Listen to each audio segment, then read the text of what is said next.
l'oratrice se trompe, donc le dernier livre a été publié il y a une semaine. L'intitulé de mon texte s'appelle « Le rideau homonymique ».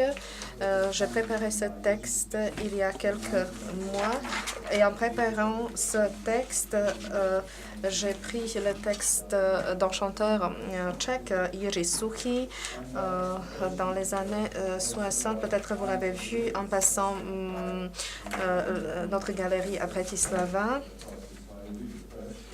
J'ai quelques vers de ce livre.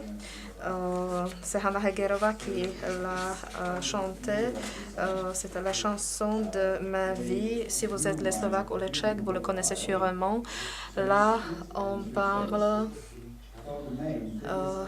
de la vie actuelle et du passé. Après, j'ai pris la décision de corriger les fautes du passé sans oublier que les années passées.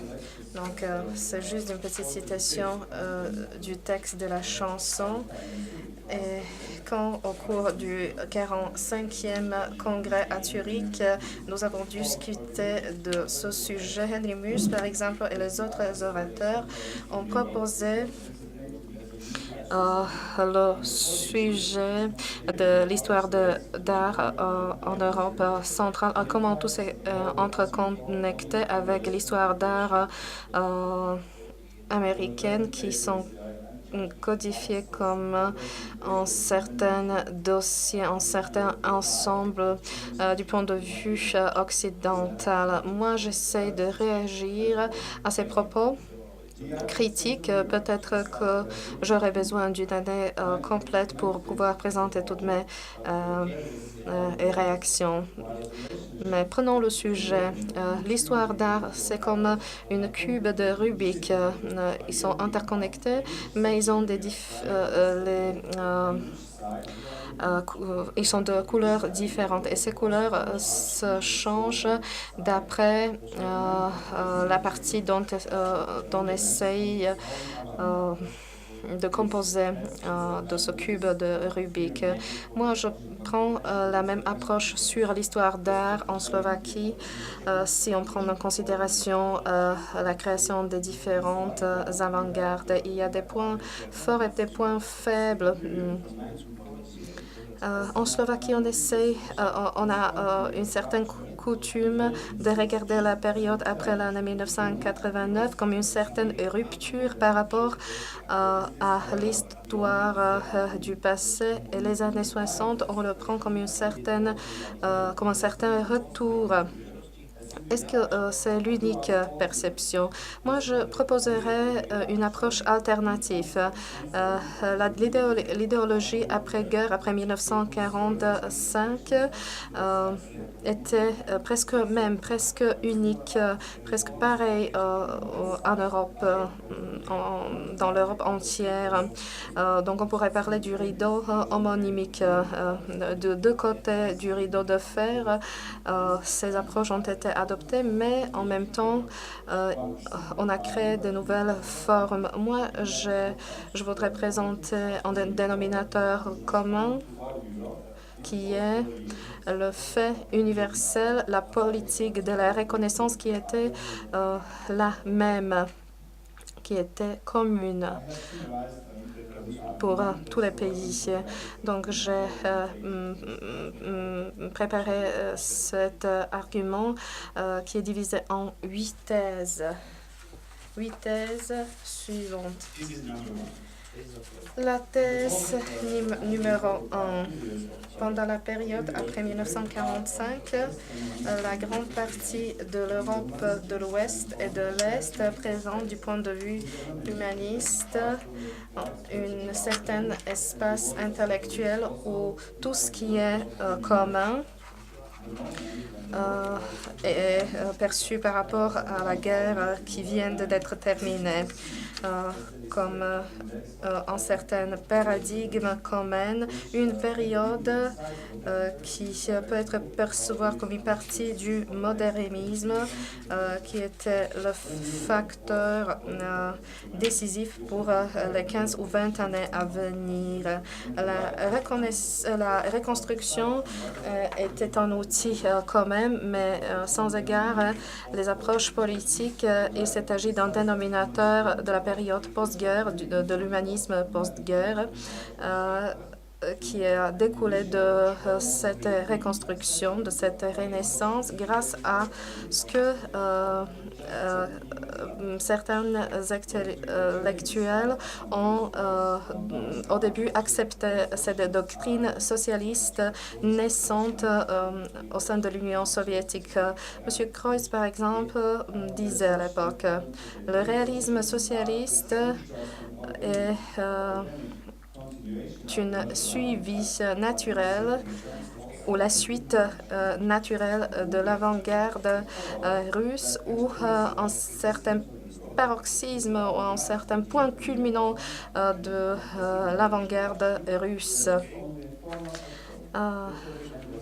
Il s'est agi finalement d'un certain écho formel ou d'une imitation qui a été appelée par Kreuz l'art socialiste. Cette avant-garde a pris de la place à l'époque où la création artistique dans les autres pays a pris d'autres directions. Cela a pu être interconnecté grâce à ce contexte de la reconstruction post-guerre. La pratique d'origine au cadre du socialisme a été connectée avec ce contexte.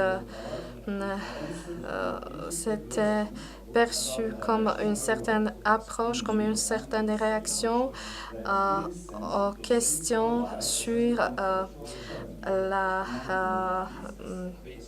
direction du monde. Dans les années 50, comme Piotr Piotrowski l'a déjà mentionné, il était valable que la moderne polonaise a été ouverte au réalisme russe.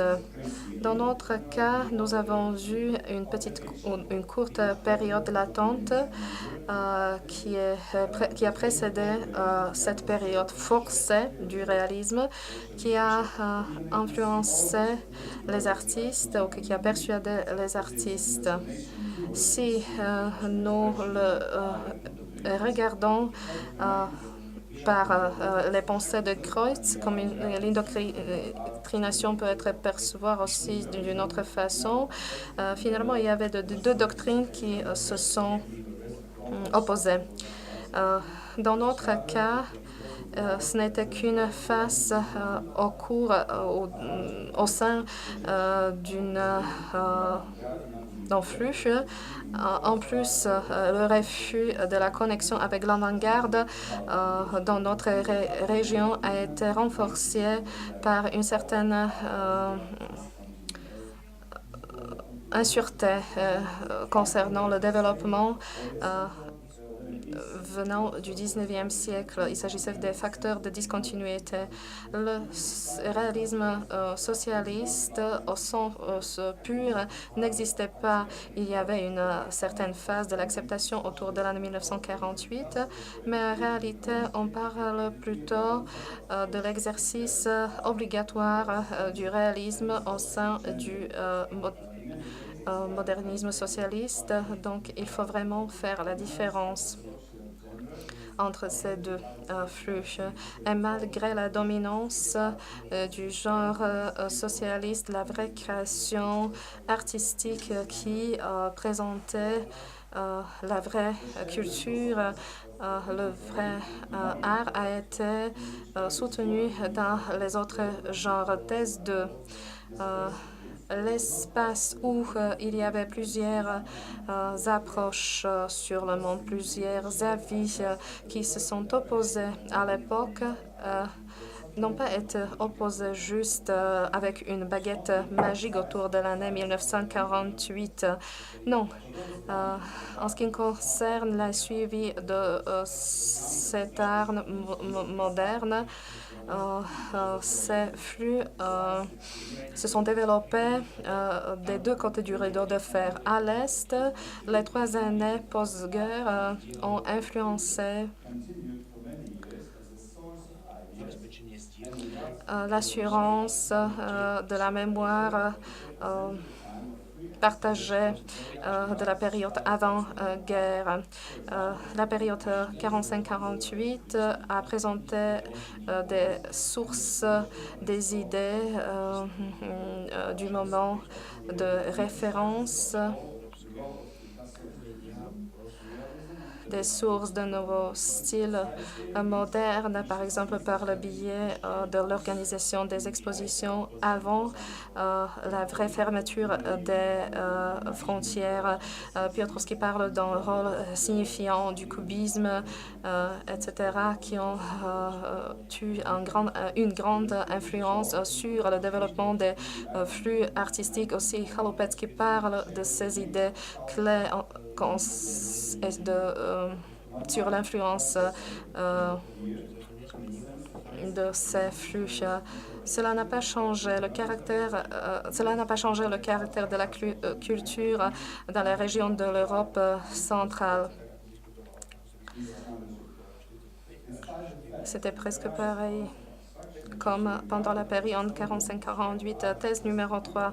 Malgré le fait que plusieurs formes d'abstraction pourraient être conçues comme une forme dominante à l'Europe de l'Ouest ou à l'Ouest, aux États-Unis, par exemple, c'est notable. Du second côté du rideau de fer a été une tendance de créer les genres significatifs de l'art. Si on oublie il n'y avait eu pas d'artistes de bonne qualité aux États-Unis. Cela a reflété les règles du marché où la plupart des clients étaient des spectateurs, étaient des lecteurs des magazines, des journaux qui ont influencé aussi cette création. Donc, on peut dire que la situation à l'Est et à l'Ouest était semblable dans le fait que ni l'art de marché ni l'art forcé ne peuvent jamais devenir des vrais arts.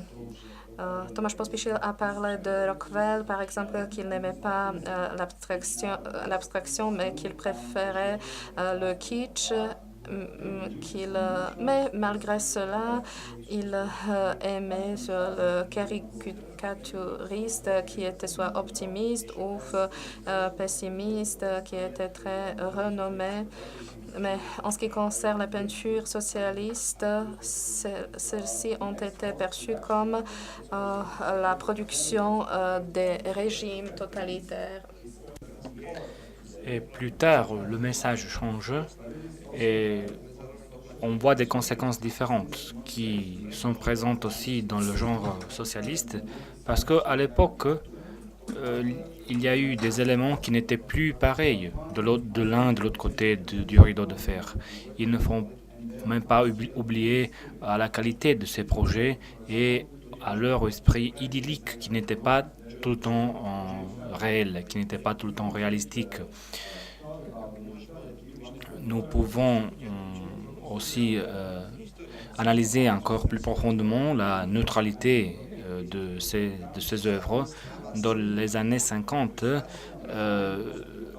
l'art peut devenir une sorte de idolâtrie parce que c'est une imitation du genre de l'art socialiste, de l'art qui était en vogue à l'époque. Donc à la fin de cette thèse, je dois dire que si on compare la pratique de l'un et de l'autre côté du rideau de fer, on aussi, on peut voir la différente position des États-Unis et de l'Union soviétique en Europe.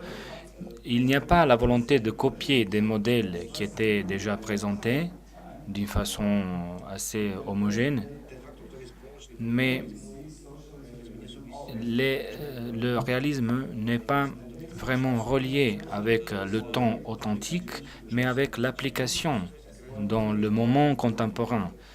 Nous voyons qu'il y a un réalisme plus critique où on donne plus d'importance aux valeurs historiques, mais en tout cas, soit dans le premier cas, soit dans le deuxième cas, dans le monde capitaliste, il n'y a pas vraiment des phénomènes culturels à long terme. Et puis la quatrième thèse, le mécanisme de non-acceptation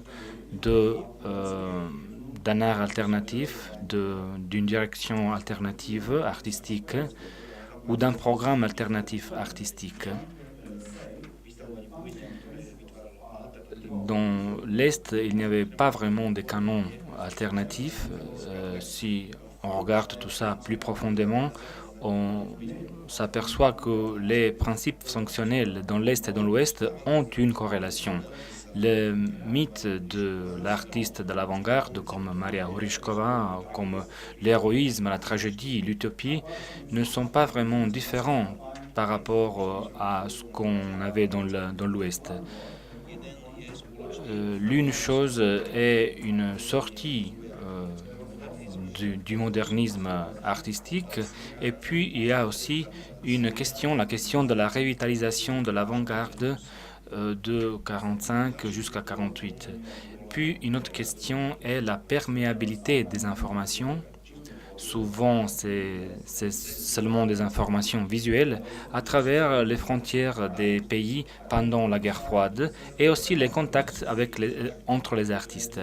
Je veux parler un peu du caractère de cette situation. Ce n'était pas seulement des épisodes, mais d'une situation à long terme, d'un état à long terme. En premier, nous avons ici un exemple de la continuité de l'avant-garde dans l'activité de Vladimir Bodnik vers la fin des années 40. Tomáš Pospíšil a écrit aussi de Jaroslav Rad et de Kobra dans les années 50. Piotrowski a écrit aussi des contacts entre Schröder et de la résidence de Jiří Kujawski à Paris. Donc on voit qu'il y a des contacts entre les artistes et ce thème pourrait être décrit encore plus en détail en la comparant avec d'autres individus des groupes de l'époque. On peut mentionner le refus de Jean Buffet à Paris d'accepter une nouvelle production ou aussi d'autres refus pareils qui ont eu place à New York. On ne peut pas parler d'une interruption totale des rapports entre l'Est et l'Ouest. On ne peut pas parler d'une restructuration de la scène artistique. On ne peut pas parler d'une alternative officielle. Et puis, chaque pays a eu des périodes différentes à l'intérieur de son histoire.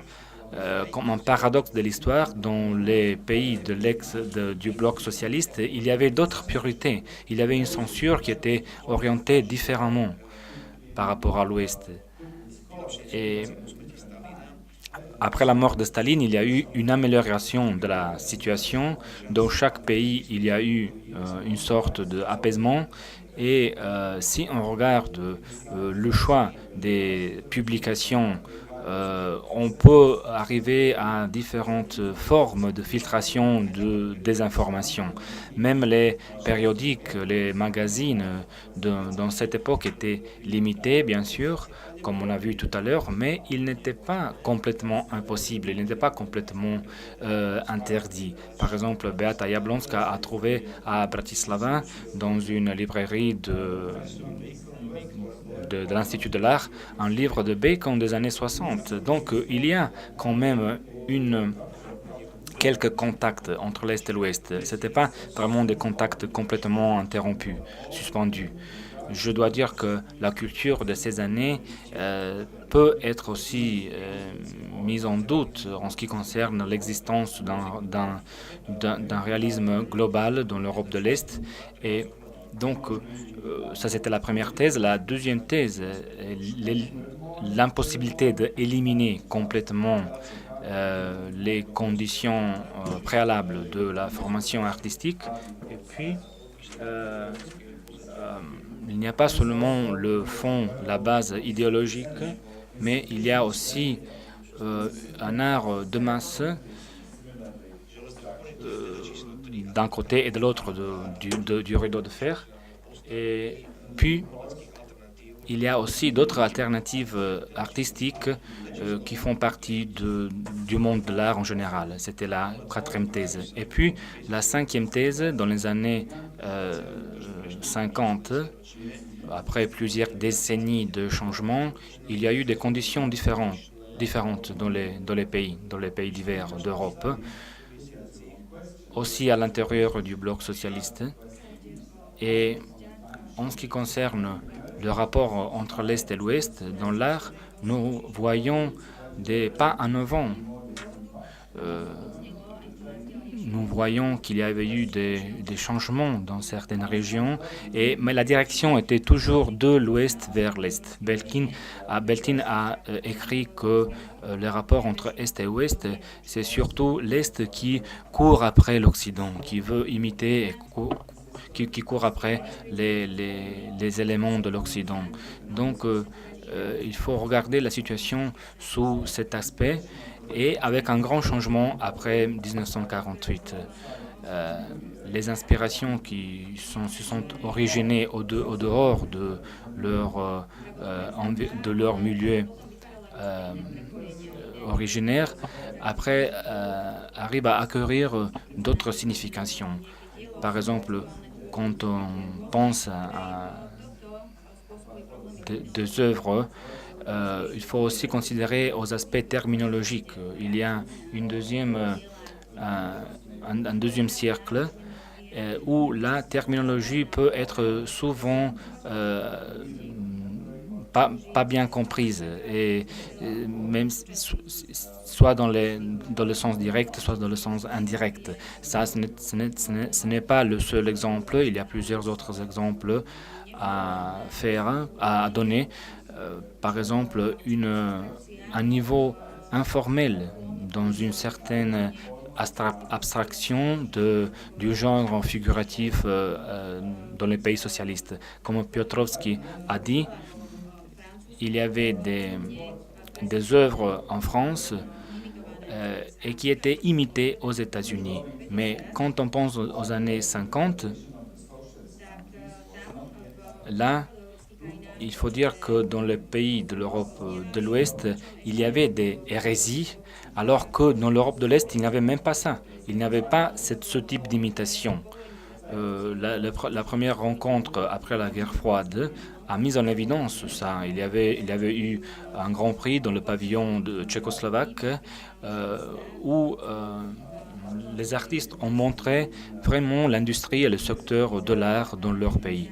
Quelque chose de très intéressant, de particulièrement intéressant à Bruxelles, dans une exposition qui a eu lieu pendant l'exposition mondiale.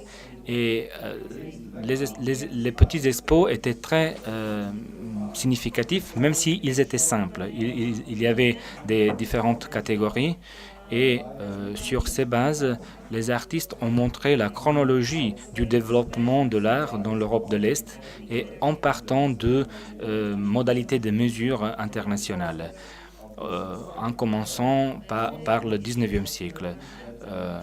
La chose la plus importante ici, plus intéressante, est qu'il y a un rôle très fort des œuvres des années 40 et 50. C'était des œuvres qui venaient soit de l'Union soviétique, soit aussi des États-Unis, et avec des surprises. Pourquoi? Parce que les règles de la compétition capitalistique étaient capitaliste était appliqué même dans le domaine de l'art, même dans les produits de l'art. Donc l'expressionnisme américain s'est rencontré avec le réalisme russe dans la même exposition. C'était très intéressant. Et pendant cette exposition, la commission l'a dit aussi, il y avait des artistes soviétiques et américains et, et pourquoi donc cette comparaison? Pourquoi faire une comparaison de telle sorte? Parce qu'il y avait la possibilité, au moins formellement, de prendre les distances d'une domination culturelle soviétique qui n'était pas acceptée. C'était une façon de déclarer, de vouloir participer au modernisme. Donc cette compétition était conçue comme une compétition progressiste et aussi avec le but d'avoir une présentation contextuelle de deux œuvres de deux mondes. Il y avait des œuvres de Václav Havel ou de Josef Šimo, des artistes à l'époque assez connus. Et dans le pavillon soviétique, au contraire, on montrait que il n'y avait pas trop de pression de la politique sur l'art, au moins en ce qui concerne la censure médiatique. Dans le domaine de la culture et aussi de l'industrie, on retrouve encore une fois une confirmation du fait qu'on ne peut pas considérer cette période comme une véritable rupture. Il faut toujours réfléchir sur les influences de l'Expo de Bruxelles, sur l'art tchèque, sur la stylisation formelle de l'art dans la Tchéquie. Et par exemple, František Hudek, Zdeněk Palcom et même d'autres artistes de ce pays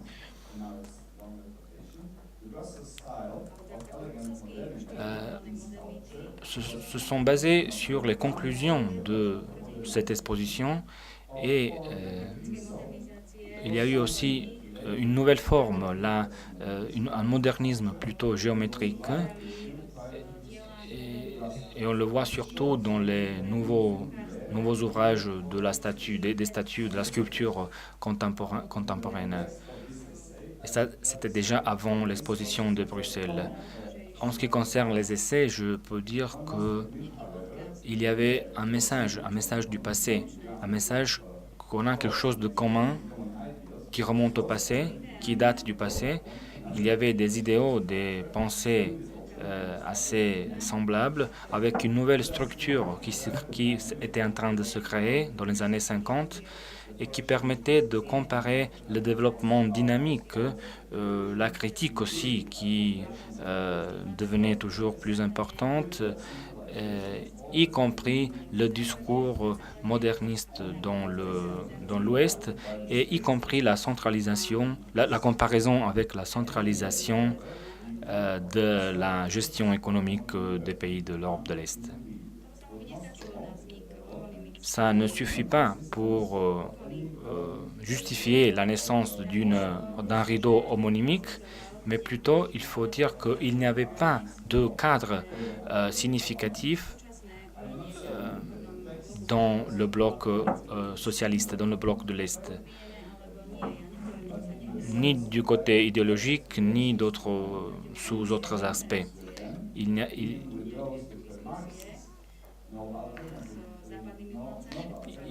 y avait certains contacts avec d'autres artistes de l'Ouest, parmi lesquels il y avait aussi des artistes qui avaient des pensées plutôt marxistiques, mais à cette époque-là, l'art dans l'Europe de l'Est qui était identifié avec certaines œuvres des intellectuels se développait sous certaines conditions précises. Et relié sur certains modèles de l'Ouest n'était pas toujours convenable, n'était pas toujours le bon choix. Souvent, il y avait des agrandissements, des différences entre l'Est et l'Ouest. Et donc, il n'était pas bien de faire confiance trop au modèle de l'Occident. C'était la thèse numéro 5, maintenant la thèse numéro 6. Si on regarde de deux côtés du rideau de fer, on peut voir que on arrive à un niveau de maturité. Une maturité après la guerre, hein, une maturité d'une nouvelle génération qui se formait dans les années 60, 50 et 60, une nouvelle génération d'artistes qui avaient la parole, une nouvelle génération culturelle. On peut voir que ça change aussi dans le monde entier, mais la critique, hein, comme dans Artaud, avait un rôle très important aussi dans l'Ouest. Mais en ce qui concerne la critique du style de vie américain, là aussi, on retrouve beaucoup de documents et d'articles ici dans l'ex-Tchécoslovaquie. Et les aspects critiques étaient identifiés, mais dans notre cas, il y avait d'autres objectifs de la critique. Et de l'autre côté, du rideau de fer, le consommisme, la publicité exagérée était un contrepoids attractif par rapport au système qu'il y avait ici. L'art contemporain des années 60, le succès de cet art est causé par la création de jeunes artistes qui n'ont pas compris le contexte, mais ils ont essayé de l'utiliser de leur propre façon. Et ils ont créé de cette façon leur nouveau style. Donc, la comparaison ou éventuellement l'évaluation de l'art slovaque d'après les modèles étrangers est assez complexe parce qu'il faut prendre en considération cette renaissance des jeunes artistes, de cette rupture aux ressources. Thèse numéro 7, la confrontation de l'Ouest et de l'Est dans les années 60 en Tchécoslovaquie. En Tchécoslovaquie, à l'époque, il y avait une idée qui a été créée de renouer les contacts qui ont été rompus après 1945. Donc, il s'agissait d'un certain renouvellement de la communication. Le partage des informations concernant les formes qui sont nées au cours de la néo-avant-garde, cela s'est produit dans les différents espaces et cela a influencé aussi les contacts. La société socialiste en Tchécoslovaquie s'est normalisée peu à peu après l'ère du stalinisme. Au cours des états-majors, c'était la démocratisation de l'art qui s'est produite. Il s'agissait du processus qui a eu son point culminant en printemps 1968, qui a été joint ou connecté avec une certaine ouverture. Il y avait de nouveaux concepts qu'on est. Maintenant, je voudrais parler de cet exemple concret. On peut le percevoir comme un certain reflet des arts dans l'Europe centrale, ceux qui, dans les années 60, ont travaillé sur cette nouvelle vague de l'art. Il s'agissait souvent des jeunes artistes ou des jeunes diplômés qui n'ont pas accepté l'abstractisme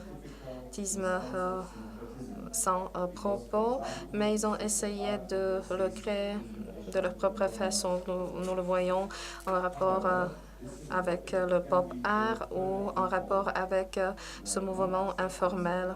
Il s'agit du sujet dont on pourrait parler beaucoup plus en détail pendant des heures. Ils n'ont pas accepté ce flux abstrait. Cela veut dire que la scène slovaque a été ouverte aux nouveaux stimuli. Donc, il y avait un certain effort de connecter les différents mouvements. Il s'est agi d'une avant-garde de la critique conceptuelle de l'art. On peut le percevoir comme un certain programme spécifique, particulier, comment connecter, comment intégrer ces différents flux. Le portrait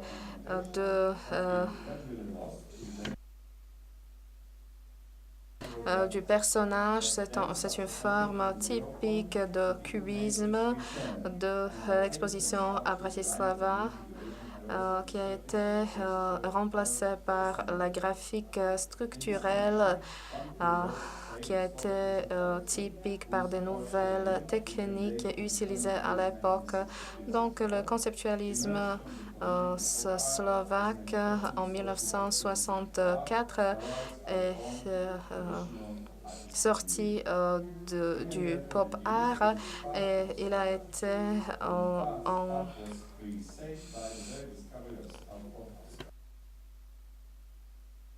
contraste avec les mouvements traditionnels. Il s'agissait vraiment d'une avant-garde, mais il a fallu aussi prendre en considération des questions sociales dont le résultat était l'influence du nouveau réalisme qui, comme j'ai déjà mentionné dans d'autres contextes, a été présenté par l'avant-garde et la néo-avant-garde ensemble.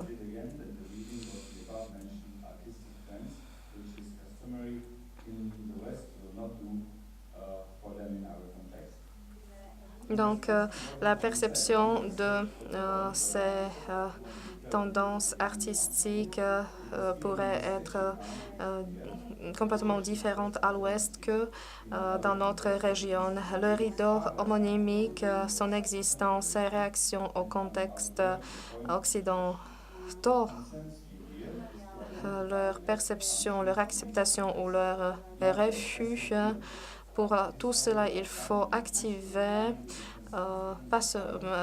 il faut activer certains éléments, il faut trouver des traits en commun dans les œuvres semblables ou congruentes en comprenant les données de l'avant-garde dans notre région. Et maintenant, la thèse numéro 8 qui est la plus importante.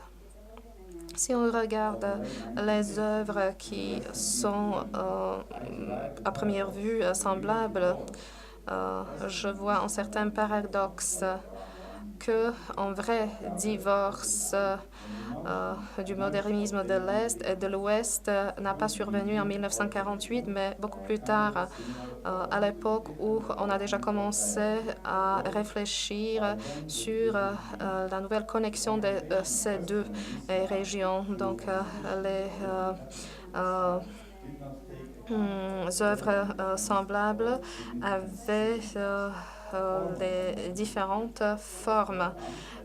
À l'ouest, il y avait plutôt la compatibilité formelle qui a été acceptée comme un certain retour du fils perdu. Et cette perspective déformée a été acceptée, soulignée et soutenue par les critiques de l'art occidental. De nouveau, d'où vient la question, est-ce qu'il n'y avait pas une certaine approche coloniale qui a été utilisée? D'après moi, le rideau homonymique présente une notion qui nous aide de décrire cette situation, comment réagir à plusieurs théories, soit de Velkling ou de Waxer.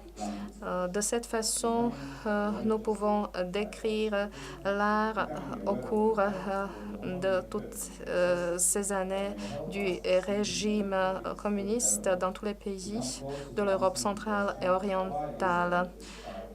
Si on prend en considération l'existence de ce rideau homonymique, on se demande pourquoi, malgré le grand retour après 1989, pourquoi cet art a été presque éliminé de la part de l'histoire d'art occidentale. Merci de votre attention.